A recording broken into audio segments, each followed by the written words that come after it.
Hai, assalamualaikum warahmatullahi wabarakatuh. Kembali lagi dengan saya di sini. Sebelumnya saya ingin memperkenalkan diri bagi teman-teman yang mungkin baru menonton video saya. Perkenalkan, nama saya Evita Rusdania. Saya merupakan salah satu mahasiswa di Politeknik Negeri Samarinda dari jurusan Akuntansi, program studi D4 Akuntansi Manajerial. Nah, jadi kehadiran saya di sini ingin membahas sedikit topik terkait mata kuliah Akuntansi Manajemen Lanjutan yang diampu oleh dosen saya, Ibu Varianti SEMSI, tentang kalkulasi biaya standar atau alat pengendalian manajemen.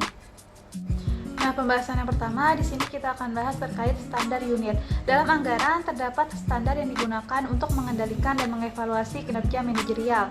Anggaran sebagai ukuran dalam agregat kinerja yang mengidentifikasi total pendapatan dan biaya yang dikeluarkan. Jadi, penetapan standar unit dimaksudkan sebagai dasar pengendalian dan pengevaluasian kinerja perusahaan. Apakah sudah berjalan dengan yang seharusnya atau tidak?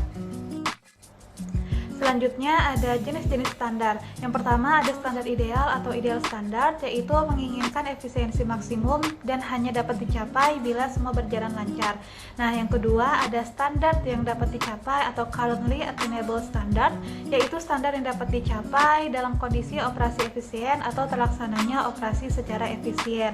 Nah, dalam menentukan biaya standar unit itu sendiri biasanya harus memperhatikan dan membuat beberapa keputusan seperti jumlah unit yang seharusnya digunakan per unit output untuk menghasilkan standar kuantitas, biasa disebut sebagai keputusan harga.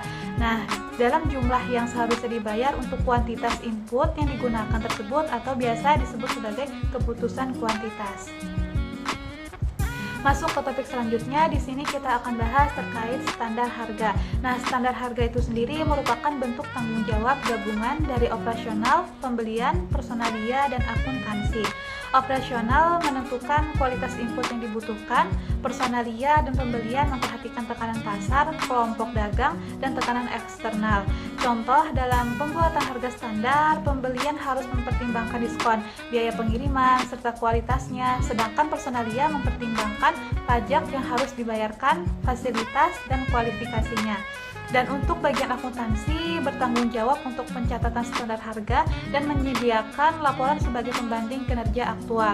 Sebelumnya mungkin teman-teman masih bingung apa yang dimaksud dengan kata aktual di atas. Jadi aktual sendiri merupakan yang betul-betul terjadi, akurat, dan nyata. Jadi di sini kita membandingkan antara kinerja yang benar-benar terjadi dengan laporan yang dibuat. Selanjutnya ada biaya standar. Terdapat dua alasan mengapa biaya standar diterapkan. Yang pertama, untuk memperbaiki perencanaan dan pengendalian serta memperbaiki pengukuran kinerja. Dalam sistem pengendalian dan perencanaan yang baik diperlukan standar unit sebagai syarat fundamental bagi sistem anggaran yang fleksibel. Nah, yang kedua, ada kalkulasi biaya produk berdasarkan standar, kuantitas, dan harga yang akan dibebankan pada produk. Jadi dimaksudkan pembebanan di sini ditujukan untuk ketiga harga bahan pokok produksi mencakup bahan baku langsung, tenaga kerja langsung, dan overhead.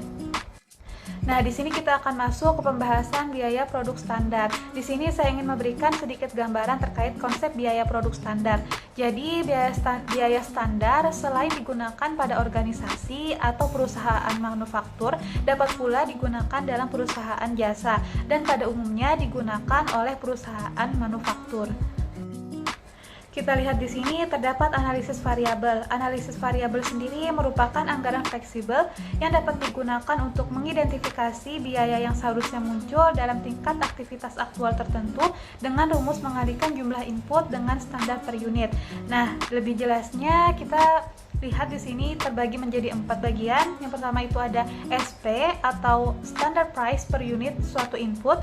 Yang kemudian ada SQ atau kuantitas standar input yang diizinkan untuk output aktual. Ada AP atau actual price per unitnya. Dan yang terakhir ada AQ atau actual quantity input. Actual quantity atau input aktual yang digunakan. Nah, jadi ini dia bentuk rumusnya, yaitu masukan yang direncanakan atau dianggarkan SP dikalikan dengan SQ dan biaya masukan aktual yaitu AP dikali dengan AQ. Selanjutnya, di sini kita akan bahas variansi harga dan efisiensi. Variansi anggaran total merupakan selisih biaya antara aktual masukan dengan biaya yang direncanakan. Dengan rumus total variansi sama dengan variansi harga ditambah variansi penggunaan. Nah, untuk variansi harga sendiri dibagi menjadi 3, yaitu ada analisis variansi bahan baku, analisis variansi tenaga kerja langsung, dan analisis biaya overhead.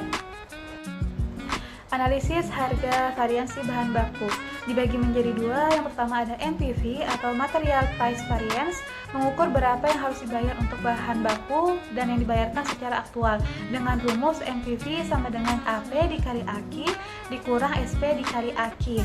Selanjutnya ada MUV atau Material Usage Variance, mengukur perbedaan bahan baku langsung yang digunakan secara aktual dan bahan baku langsung untuk output aktual dengan rumus MUV sama dengan AKI dikurang SI dikali dengan SP. Selanjutnya ada analisis variansi tenaga kerja langsung yang mencakup LRV atau Labor Rate Variance, menghitung perbedaan apa yang sudah dibayar dan apa yang seharusnya dibayar untuk tenaga kerja langsung. Rumusnya yaitu ada LRV sama dengan AR dikali AH dikurang SR dikali dengan AH. Selanjutnya ada LEV atau Labor Efficiency Variance, mengukur perbedaan jam tenaga kerja yang digunakan secara aktual dan yang seharusnya digunakan dengan rumus LEV sama dengan AH dikali SR dikurang dengan SH dikali SR. Nah, dalam analisis variansi biaya overhead sendiri dibagi menjadi 2. Ada variansi overhead variabel dan variansi overhead tetap. Jadi mari kita bahas di slide selanjutnya. Variansi overhead variabel dibagi menjadi 2 bagian, yaitu yang pertama ada variansi pengeluaran overhead variabel, mengukur pengaruh agregat dan perbedaan antara tarif aktual overhead variabel dengan tarif standar overhead variabel dengan rumus variansi pengeluaran overhead variabel sama dengan AVOR atau A4 dikali AH dikurang SVOR atau C4 dikali dengan AH. Selanjutnya ada variansi efisiensi overhead variabel, mengukur perubahan dalam konsumsi overhead variabel akibat efisien atau tidaknya tenaga kerja langsung tersebut.